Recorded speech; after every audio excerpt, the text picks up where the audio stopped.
Welcome to another video on my series, Flipping the Flops, in which I look at musicals that flopped, but musically and or artistically still hold merit on their own.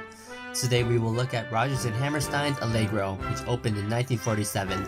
This was their third collaboration after Oklahoma and Carousel. Once again, the two tried to innovate theater even further, but perhaps going too far. For starters, it was perhaps too experimental for the average audience used to seeing Oklahoma. It was a true concept musical. Author Ethan Morton said it was the very first musical ever that half the audience thought it was the best thing they've ever seen and the other half thought it was the worst. Allegro was the very first musical, as far as I can make out, the very first one where half the people you knew thought it was terrific and half the people you knew thought it was the worst thing I'd ever seen, which means you have to go. But Ethan, which was right? Well, it's hard to say because it's a very flawed, fabulous work. It's very, very flawed and very, very fabulous. Additionally, it required 41 principals, 100 additional dancers, and a huge crew and orchestra. Agnes DeMille, who was made famous by choreographing Oklahoma and Carousel, was invited back to direct as well. Unfortunately, she was reportedly extremely abusive to the cast. Since then, it hardly gets produced. It also had a bummer of an ending. It was recently on Off-Broadway when legendary director John Doyle revived it. In his John Doyle actor-musician style, he stripped the show down, cut the cast, shortened the show, and had all the actors be the musicians as well. Out of all the Rodgers and Hammersteins, Allegro is musically my favorite. How the songs are presented, and boy, those gorgeous dance numbers. Allegro follows the story of an everyday man, Joseph Taylor Jr., following him from birth to age 35 as he grows up, interacts with the people around him, especially his love interest Jenny, and works towards working in medicine. At the end of Act 1, he marries Jenny. In Act 2, they are no longer together. Joe is unhappy with his material success and treating hypochondriacs at his own big city hospital. He's tired of all the fast-paced action and the pointless jabbering at the cocktail parties, as this song in Act 2 reflects. Broccoli, hogwash, balderdash, phony baloney, tripe and trash. Finally, he heads back to his small hometown to help his father run a small hospital. Even though he's the focus of the story, he doesn't sing much. Many of the songs are sung by the people who come and go in his life, his grandmother, his parents, Jenny's parents, his best friend Charlie, etc. But most of the show is narrated by an ensemble, a Greek chorus, who narrate through very short songs the happenings of Joseph. Here's an example. Pudgy legs begin to grow long, and one sunny day when you're feeling strong, you straighten a knee and suddenly you're struck with a daring idea. There are also many extended dance numbers scattered throughout, such as a 6-minute ballet near the beginning featured as a montage of children playing, and Joe as a kid playing with them and also playing with Jenny. There's another dance sequence when he gets to college as students get whirled around at a long college dance party. It serves no purpose but to make a gag about how Joseph sucks at dancing. There's one at the top of Act 2 at the song Money Isn't Everything that serves less of a purpose except to allow Jenny to have an opportunity to dance. Money isn't everything. If you're rich, you pay Elizabeth Arden to do your face. Near the end of the show, they do another 7-minute ballet following the title song. I especially love the dance music in the show, which was arranged by Trude Brittman, one of the only females working in the industry at the time. Now, because we have a fully integrated musical with dance as a focal point, the dance music is allowed to soar. Brittman did the dance arrangements for Carousel, but not for Oklahoma, as Oklahoma didn't have a designated dance arranger. As much as I love the dream ballet that ends Act 1 finale in Oklahoma, the music is clunky. One song ends and just goes into the next. Listen to this awful transition.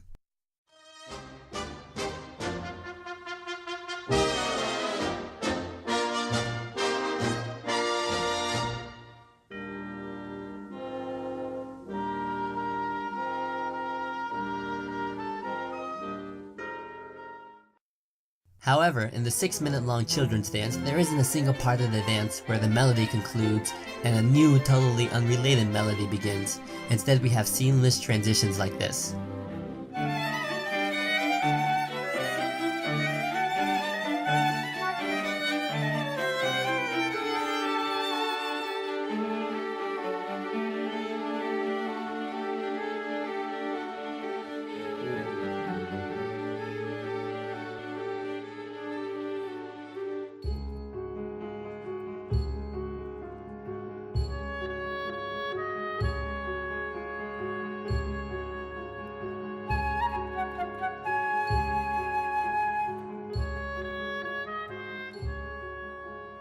In another example, hear how Trud Ritman dwarfs Rodgers' melody in 2 different dances. This song in Allegro is actually a melody from the song Mountain Greenery from the 1925 show The Garrick Gaieties by Rodgers and Hart. In a mountain greenery where God paints the scenery, just 2 crazy people together. While you love your lover, let blue skies be your coverlet. When it rains, we'll laugh at the weather. Check out the different iterations starting from the original upbeat dance version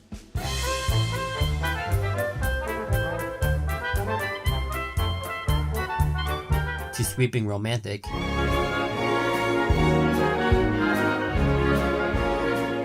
to a waltz,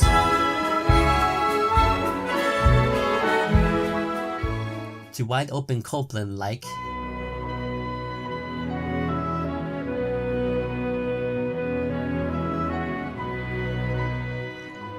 to a clunky cowboy dance,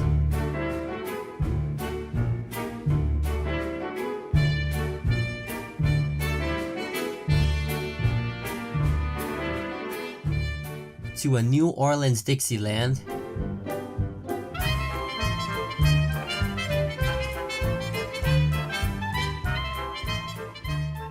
to a tango, A molecule is the smallest part of a substance which can exist alone. Alone. and finally a ballet sequence you'd find straight out of Tchaikovsky.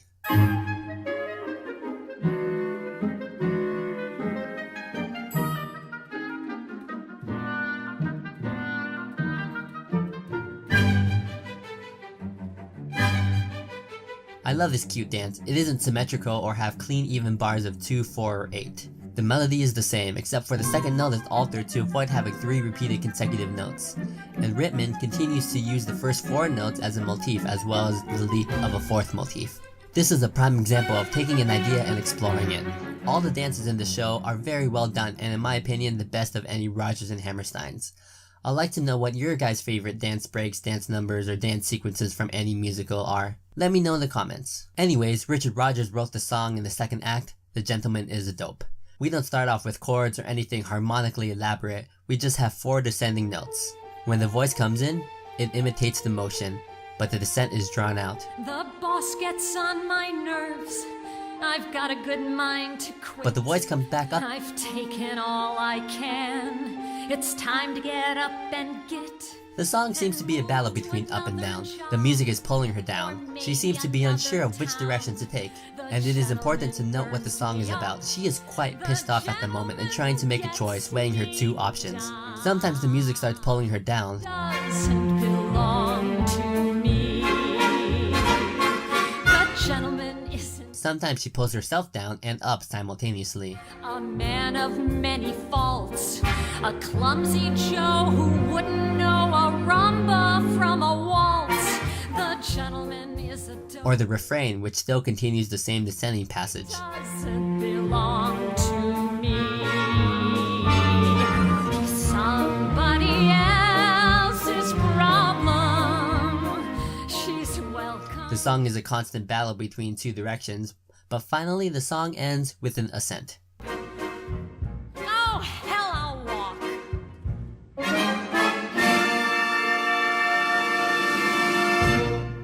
Finally, I want to look at the following song and the title song. We get halfway into the introduction and we get this wonky barrage of tritones, which indicates discord on this fast Allegro life Joe is currently feeling. We know no other way of living out a day. Our music must be galloping and gay. We muffle all the This leads straight into the chorus. Although it sounds robust and typical, something is slightly amiss. There's a slight discord in the tritone of the bass. We'd normally expect to hear this. But instead we get this. Brisk, lively, merry, and bright Allegro. And then we have more tritone interjections. May's in love with Kay's husband, he's in love with Sue. Then we get into the dance. And in the dance, we get a tidal wave of past motifs and melodies, inundating Joe and the audience with rumbustious music. We go into the Yatata song that we heard earlier while exploring the third till we get a stack of them, which of course is just 2 sets of woven tritones.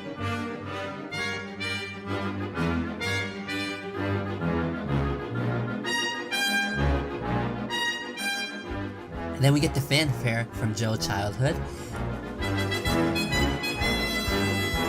and then an interjection of Jenny's "Money Isn't Everything" dance from the top of Act 2.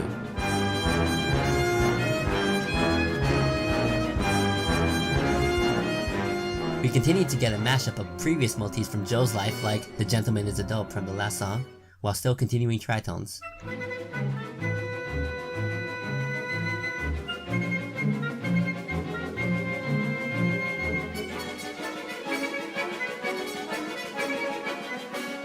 And then even something that sounds like a broken record, as if Joe's city life is doomed to be a tedious cycle again and again.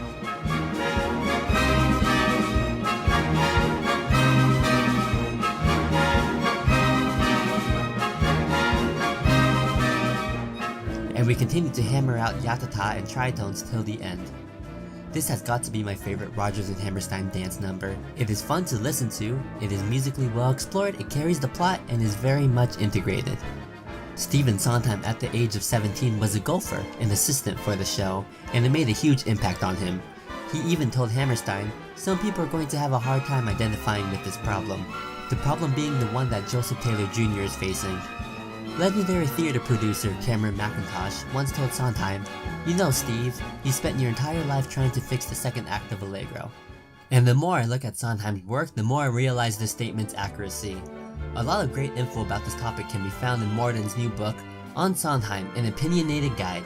Ethan Morden says, "A concept musical doesn't simply tell the story, it dissects it. You get 2 shows in one, what is happening and what it means." The whole concept of concept musicals warrants a whole nother discussion in itself. Although there were production flaws and arguably some plot flaws, it is still an amazing work and truly the black sheep in the Rodgers and Hammerstein canon. 2 words that critics and scholars throw around a lot when talking about Allegro is fluid and integration. Everything meticulously flows from one thing to another: the action, the story, the set pieces, the music, and the dances. Agnes DeMille, who directed, choreographed it, and helped set the music, and even helped pen the story, designed the show like a puzzle, in which many pieces supported the other pieces to create an effective story by Rodgers and Hammerstein, however flawed it may be.